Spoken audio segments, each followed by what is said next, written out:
안녕하십니까. 오늘은 경기도 광주에 위치한 임종선님 농장에 찾아왔습니다. 이 임종선님의 농장에는 그 볏짚 소독기 다살마를 사용하시고 계십니다.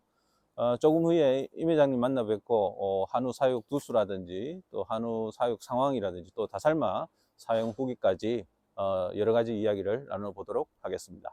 기대해 주십시오. 예, 아까 말씀드린 대로 오늘 그 임종선 회장님 댁에 찾아왔습니다. 먼저 임종선 회장님 안녕하십니까? 안녕하세요. 예.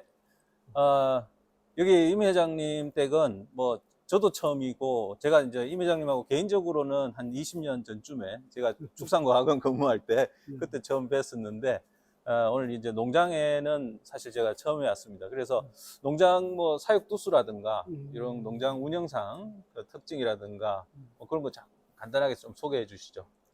지금까지 한우를 키우면서 걸어온 길은 옛날에는 정말 한우면 맛있다라고 했던 데부터 고급류 초창기 멤버로서 또 한우 개량에 대한 선두자로서 열심히 배우려고 쫓아다니다 보니까 그게 선두자 역할을 했던 것 같습니다. 근데 지금도 마찬가지로 저보다 훨씬 앞서서 잘하는 분들도 많이 있지만 열심히 해서 또 이렇게 좀 내 농장을 꾸려가다 보면 또 앞서가는 농민도 되지 않겠느냐, 또 성공한 농민으로 남을 수 있지 않겠느냐라는 생각을 가지고 열심히 하고 있습니다. 이 농가 사육하는 거 제가 아까 잠깐 둘러봤는데 사육하시는데 뭐 특징이랄까 이런 게 있을까요? 설명을 드리면 이제 예전에 안 했던 요즘에 많이 좀 농가들이 어미 젖을 안 먹이고서 이제 그 인공 포유하는 농가들이 많이 생겼어요. 예. 저도 그 송아지 때의 그 질병 문제 때문에 인공 포유를 하고 또 일괄 사육해서 또 그걸 제가 소가 생산이 되면 출하 때나 나가는 그렇게 하고 있고요. 또 내 나름대로는 또 조사료도 생산을 하고 열심히 하고 있습니다. 예. 예. 지금 임 회장님이 방금 그 농가 사육 방식에 대해서 말씀을 해주셨는데 여기 보시는 바와 같이 지금 다살마로 그 볏짚 곰포를 찌고 있습니다. 임 회장님 이 다살마를 이렇게 사용하시게 된 뭐 계기랄까 이런 걸 좀 말씀해 주시죠. 제가 이제 그 한우 농가 교육을 갔더니 어느 그 앞서가는 우리가 한우인이 얘기를 하더라고요. 그러니까 볏짚을 이렇게 쪄주면 사료 가치도 좋고 굉장히 사료 가치가 높아지고 생산성도 상당히 좋아진다라는 얘기가 있었습니다. 그래서 많이 고민을 하고 이렇게 저렇게 알아보다 보니까 한번 기계를 사면 잘 사야 될 거 아니에요. 그렇죠. 맞습니다. 또 저 길게 사용하는 거가 싼 거지 싼 거를 조금 쓰다가 그만두는 것보다는 오히려. 근데 제가 이 다살마를 써보니까 잘 스팀으로서 잘 쪄지고 또 제가 사료 배합기다 이렇게 놓아서 하니까 발효에도 많이 그 열을 올리는데 도움도 되고 그래서 상당히 좋은 것 같습니다. 그래서 볏짚도 잘 아시지만 우리나라 조사료 수치고는 질이 많이 떨어진다라고 했는데 사료 가치를 좀 높이는 역할도 소화율을 높이는 의미에서 그런 거는 아주 다살마가 참 보완을 많이 해준 것 같습니다. 제가 지금 옆에서 인터뷰하면서도 열기가 이렇게 느껴지는데 후끈후끈하고 냄새도 굉장히 좋습니다. 이 다살마의 뭐 방금 전반적으로 말씀을 해주셨는데 장점과 더불어서 앞으로 이 다살마 이용해서 이 볏짚 곰포를 이제 그 소한테 급여하게 되면 어떠한 장점을 기대하고 계십니까? 어쨌든 소가 조사료를 많이 잘 이용하는 거가 중요하잖아요.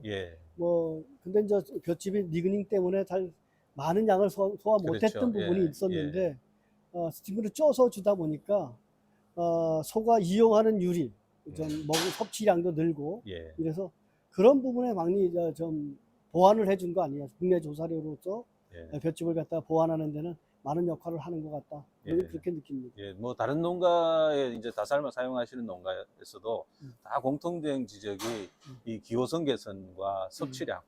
그래도 또 기계 쓰시는 분들은 기계 쓰는 데 있어서 굉장히 그 뭐랄까 마모라든가 이런 부분이 뭐 낮아진다 이런 말씀들을 공통적으로 지적을 해주십니다.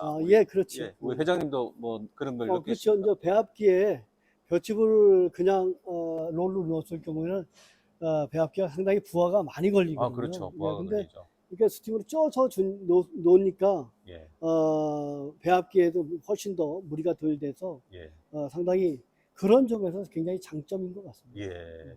네, 우리 리더로서 네네. 이제 한우 농가들 중에서는 이제 뭐 아주 제일 맏형은 아니지만 그래도 이 맏형 중에 한 분이신데 한 말씀 좀 부탁드리겠습니다. 맏형이란 표현은 좀 제가 안 맞는 것 같고요. 그렇고 다만 저 한우를 열심히 예, 좀 하려고 하는 어떤 그런 의지는 뭐 제가 뭐 꼭 해야 될 부분이 아니냐. 어떤 누구를 위한 거가 나를 위한 거였는데 우리나라 이제 한우 산업에 있어서 지금 한우협회가 역할을 하고 있고 자조금도 그런 역할을 하고 있지 않습니까? 근데 예, 한우협회가 나름대로 어떤 회원들이 느끼는 부분에 대해서는 상당히 미약하게 느낄 수도 있습니다. 지금 속값이 굉장히 이 바닥을 치고 있고 농가의 경영이 굉장히 어려운 시기에 있으니까 뭐 협회의 어떤 역할에 대해서는 좀 더 열심히 해줬으면 하는 그 바람일 수도 있는데요. 또 그 협회가 나름대로 우리 한우 농가들 위해서 열심히 하는 부분에 대해서 또 농가들도 또 인지해주는 필요성도 있고요. 또 잘한 건 잘했다고 칭찬해 줄 수 있고 못한 건 못했다고 해줘야 될 필요성도 분명히 있는 겁니다. 근데 지금의 어려운 상황에 대해서 잘했다라고 평가하기는 좀 많이 좀 부족하죠. 그러나 나름대로 중앙회 차원에서는 열심히 하고 있는 부분에 대해서는 정말 한우인들이 힘을 모아줘야 될 부분이다. 힘을 모으면 큰 힘이 되지만 서로 간에 어떤 자기 생각만 주장을 한다면 예, 힘은 모아지지 않아서 큰 힘을 발휘하기가 저는 상당히 상대적으로 어렵지 않겠나라는 생각을 들고요.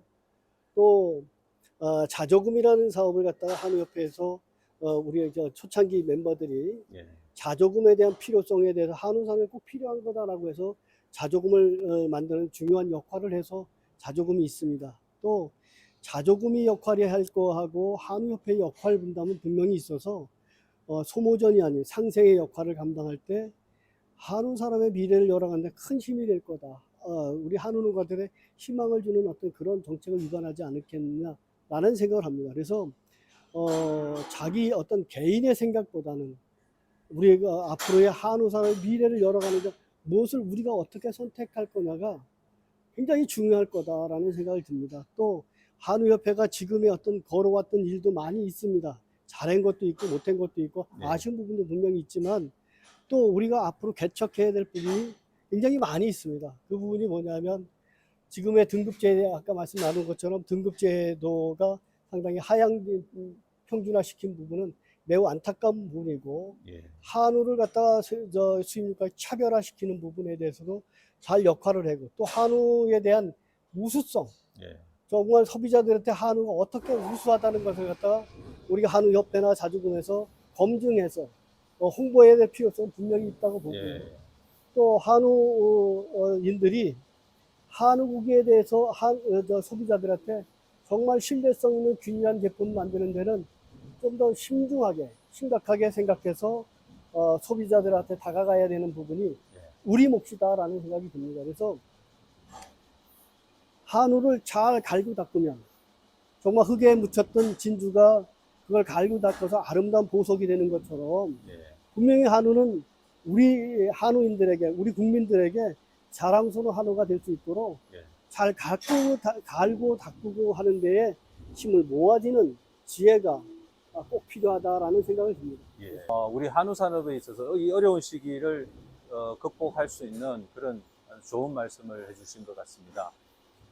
뭐 제가 개인적으로는 사실 부탁드리고 싶은 것도 있습니다. 이 지금 다살마처럼 이런 이 농가 어떤 특정 농가를 하는 것이 아니라 대부분의 농가들한테 꼭 필요함에도 불구하고 아쉽게도 지금 아직까지 영세율 적용이라든가 이런 것들에 대한 그 아쉬움들이 있습니다. 뭐 조금 이따 다시 좀 깊게 우리 회장님하고 말씀을 나누겠습니다만은 그런 부분에 있어서도 우리 공감대를 좀 한우협회나 이렇게 형성을 하셔가지고 이게 그 소비자 단체에서 꼭 필요한 물품에 대해서는 꼭 이 제품이 아니더라도 전반적으로 영세율 적용이라든가 부가세 환급이라든가 이런 혜택을 좀 농가들한테 골고루 돌아갈 수 있는 그런 정책이라든가 이런 것들도 좀 개인적으로 좀 부탁드리고 싶은 마음입니다. 네, 네. 예, 꼭 좀 부탁드리고요. 한 말씀 그것도 좀 예, 그러니까 우리나라 한우 산업이 우리 농업에 대한 것은 상당히 해외 농업에 비해서 상당히 경쟁력이 약하다라는 얘기를 합니다. 근데 비용이 많이 들면 만큼에 대한 경쟁력은 취약해지는 거거든요. 그렇죠. 또 우리가 이제 우리가 이용하는 어떤 여러 가지 농기계 중에서 때로는 좋은 제품이 돼서 농가들의 경쟁력을 갖다 추진해가는 많이 보탬이 되는 그런 기계가 있습니다. 그래서 그거는 소비자인 한우 농가가 선택할 부분이고 세제 문제에 대해서는 예. 정말 혜택을 줘서 농가들이 잘 이용해서 경쟁력 또 이 다살마 같은 경우에는 조사료의 가치도 상당히 높일 수도 있고 또 사료비에 대한 절감에도 상당히 도움을 줄 수 있는 거기 때문에 적극적인 검토로 인해서 세제가 혜택을 주었으면 하는 게 제 바람입니다. 예. 결국에 이 조사료의 가치를 높인다는 것은 우리나라처럼 조사료가 좀 사실 아직까지도 많이 부족한 국가입니다. 그래서 소는 지난 영상에서도 제가 말씀드렸지만 풀먹이 동물이기 때문에 이 풀을 얼마만큼 많이 먹어주느냐가 생산성하고 사실 직결되는 문제거든요. 그렇다면 이 조사료가 부족한 국가에서 이 조사료의 가치를 높일 수 있는 것은 어느 특정 농가가 아니라 한우를 다 사육하시는 전반적인 농가들이 대부분 다 공감하고 필요한 부분이기 때문에 이 부분은 제품을 팔고 말고의 문제를 떠나서 한우 농가에게 도움이 될 수 있는 그런 방향으로 정책이 많이 좀 결정이 되고 시행이 됐으면 하는 그런 바람입니다. 오늘 다살마도 그렇고 이 농장도 그렇고 우리 임 회장님께서 많은 보탬도 주시고 도움의 말씀도 주시고 하셨는데 회장님 오늘 말씀 너무 감사드리고요. 여기서 영상은 마치도록 하겠습니다. 감사합니다. 감사합니다. 예. 제가 감사드립니다.